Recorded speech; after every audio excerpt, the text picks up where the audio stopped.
Hello guys, Ricky Adamas here. Today we're going to be changing the fuel injectors on a 2000 or similar model C5 Chevrolet Corvette. So first thing you want to do is you're going to want to get a pick tool like this one here and a screwdriver. And some important notes to make before we get started is you're going to want to use some type of fender cover or maybe like some old dirty blankets that you don't use anymore, or maybe sheets from your Tinder adventures that you probably should have burned by now, and you'll drape that over the side here, over the fender. And another thing too, a point about the fuel injectors is that you want to pick the right type of fuel injector, the right pound rating, because some of these have different types of rating for the pounds and how much fuel they inject, and you don't want to pick the wrong kind. So pick the one that has the correct one for your engine if you have the Z06 or the regular one.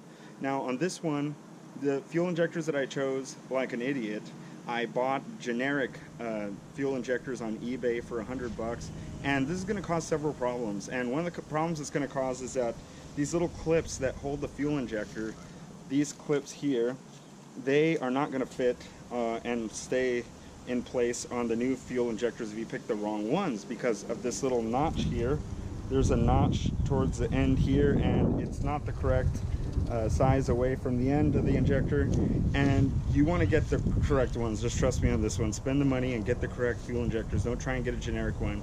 Another point to make is on the new fuel injectors, you'll see here there's a silver ring, and on that silver ring, on the end of it, on the new fuel injectors, you might have like some type of white thing between, or some type of colored thing between the metal here on the end and the black donut O-ring. And if there's something there between the O-ring and the end where the metal is, you want to try and remove that and take it off. Don't ask me how I know.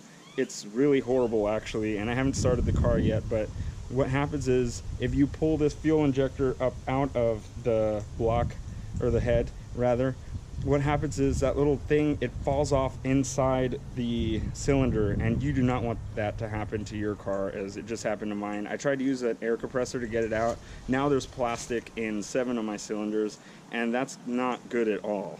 The last point I want to make before we get started on the actual procedure is you want to connect this part of the fuel injector to the fuel rail first.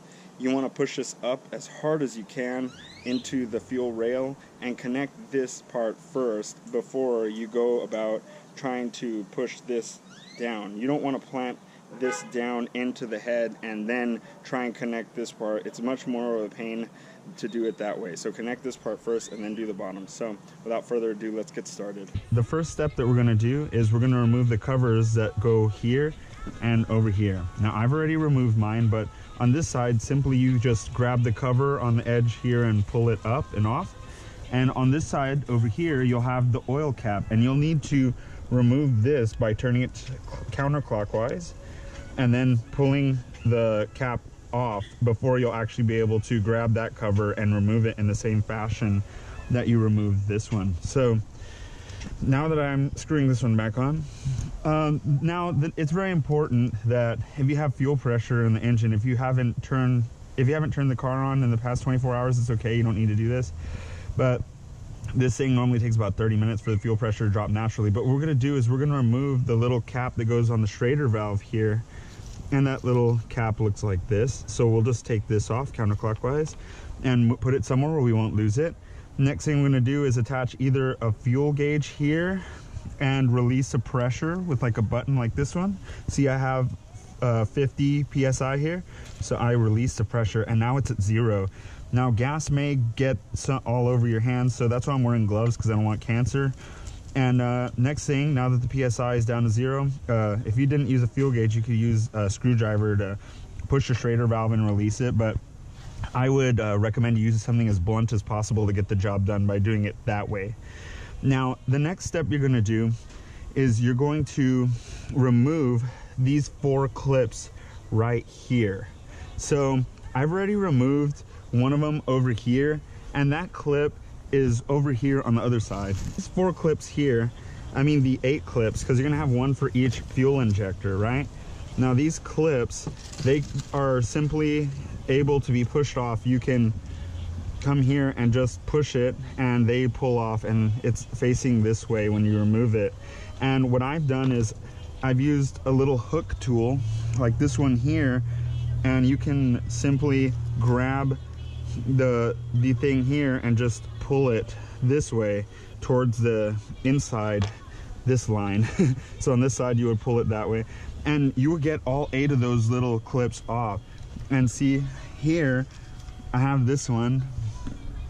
See, now here I'm pulling it and it's gonna just pop off, and I'm gonna push with my thumb on this side, so it's being pushed on one side and pulled on the other, and it simply just comes off. Now I'll do all 8 of these clips and set them off somewhere to the side where you won't lose them.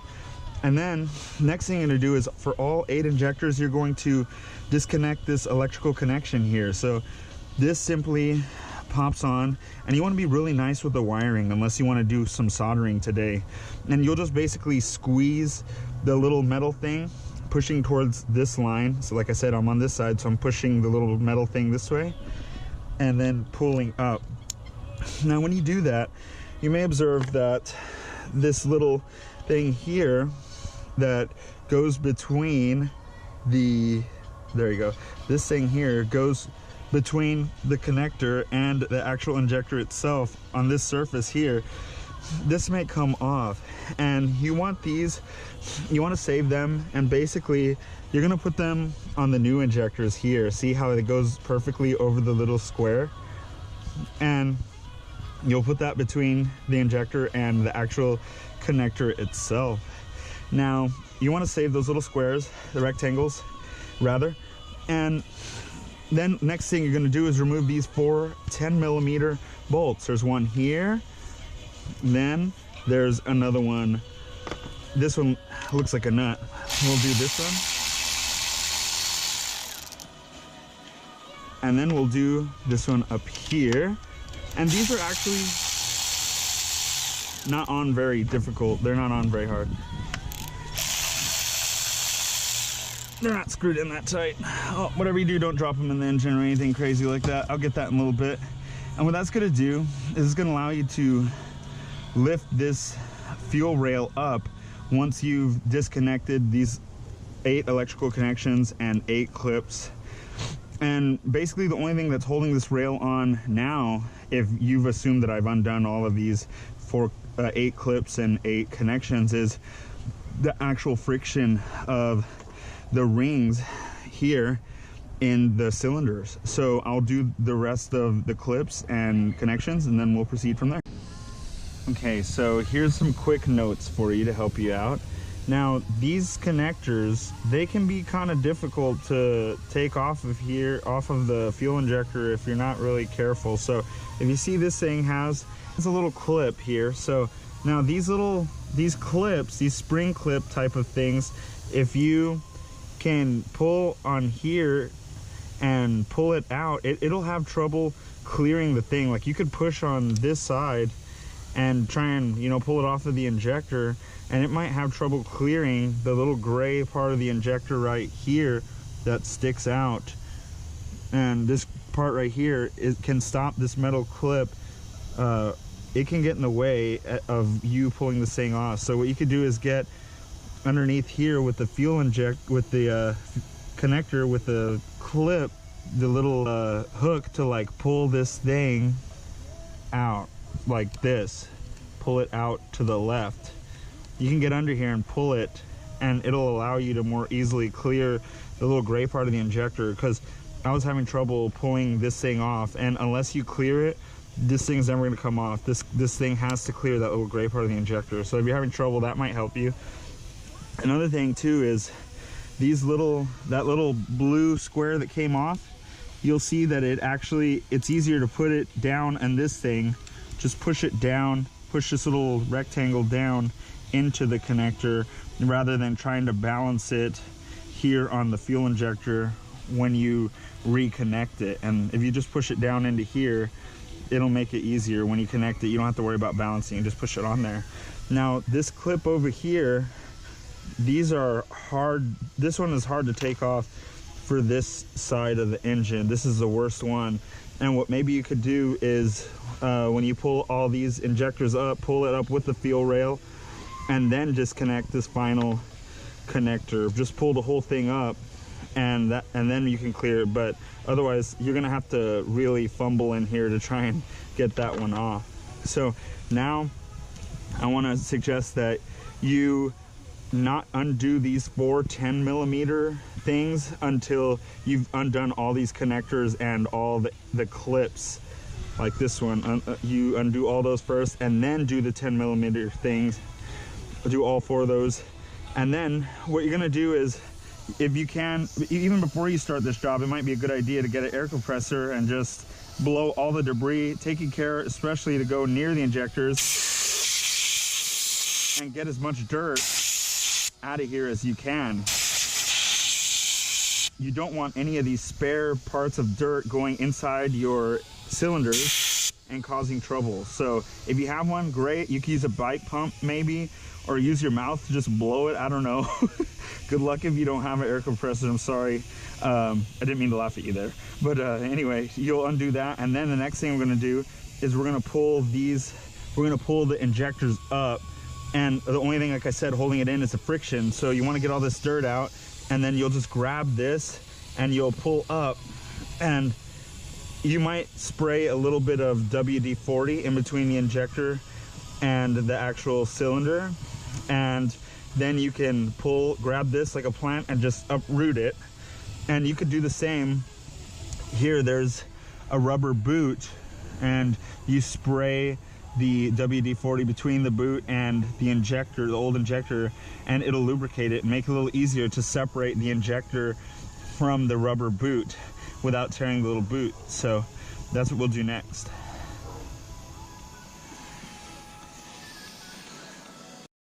So here I'm going to spray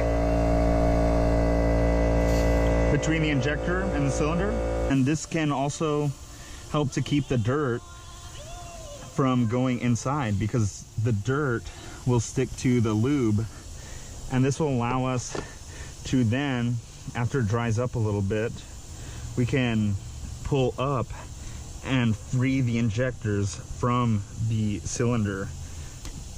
And see, you can look inside there and see that that's a cylinder. So now we'll pull this one up and uproot it. Now we have all 4 on this side are free and out of the cylinder. Now all we have to do is the other side next. Okay, and we'll do the same over here, and we'll keep the injectors attached to the rail. Now we'll do this one back here that's a problem child. Okay, now all 8 are free. Now the next thing you're going to want to do is, after you pop all of them out of the cylinder, now you want to push the injector out of the actual rail itself. So you're going to push the injector down while holding the rail firmly. It can help to twist the injector so that the friction will break. Now the first injector that you free from the boot is going to allow a gush of gasoline to come out of the fuel rail here. So what you're going to want to do is try and have a rag ready before you separate your first fuel injector. As you can see, this black ring is intact, and that's what allows the fuel pressure to stay in and not leak out. Now that it's done pretty much leaking, you can see that there's a bunch of gas around here, and you don't want gas going in that cylinder, because then it'll probably take dirt with it. So what you want to do is just make sure you have your rag here ready to catch all the excess gas that's gonna escape. And you can use a screwdriver to gently pry between the fuel injector and the actual fuel rail itself. Here, see, I'm putting a screwdriver here, and then I'm just turning it and twisting, and this should allow it to become free. Like I said, the only thing holding it in now is friction. So we could do this and then use a screwdriver to pry it out, and then your hand, and then that'll allow all this gas to escape. And like I said, you don't want to let too much gas go in the cylinder, because then when it fires up, you're gonna have a bunch of black smoke, and also you may allow some debris to go inside your cylinder, and you don't want that, so have your rag ready.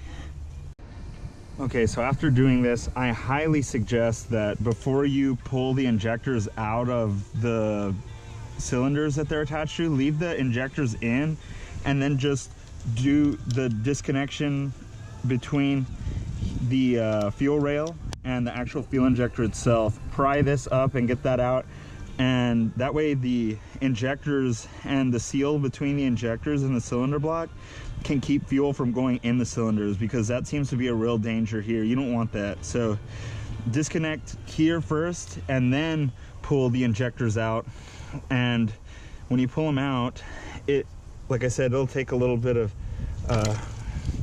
pulling there to get it out. And then once you do that, you could take your new fuel injectors like this one here and just grab the new fuel injector and put it in its place, and you'll have to push down pretty firmly to get the O-ring to go into place, but push down nice and hard and get that O-ring in between the cylinder head and there, and it just pops in. You'll feel it pop in similar to the way a spark plug pops onto a spark plug wire pops onto the spark plug. And do that with all 8 injectors, and then what you'll do is just pop this on, and you'll feel that pop into place as well too, if I'm not mistaken. So once you do that and you put everything back together, what you're going to want to do is, if you have a fuel pressure gauge, it will be a real good test. Leave the fuel pressure gauge connected, and then turn your key to the on position. And if you did your job right, when you have it in the on position, don't start the car, but you'll see the pressure go up to whatever it was, probably like around 50 to 60 psi if your fuel pump is good. And then if the fuel pressure stays at a certain level and it doesn't go down, that means that you did your job right and all the seals are good. You don't just inspect for any gas over here just in case. See if you see anything like extra gas pouring out when the key's in the on position, and then you see this gauge dropping in pressure, or once you turn the key off, if you see this like dropping pretty quickly, that means that you probably didn't connect your fuel injectors correctly. The O-rings, there's not a good seal somewhere, and you're gonna have to check all of them again. So I suggest that you do that test before you put these 10mm bolts back in place, and maybe just put the injectors in place and then push down and make sure you think all the O-rings are in place. Then put the electrical connectors on, do that test, and then if there's any problems, you won't have to take off all 8 of these metal clips and then screw around with it. And then if everything looks good, then you can connect these 8 clips and then put the 4 10mm nut bolt things in place, and then basically you should be good to go. You can close the hood, put your covers back on, and I hope this video really helped you out. So if you liked it, comment, like, subscribe, and have a great day.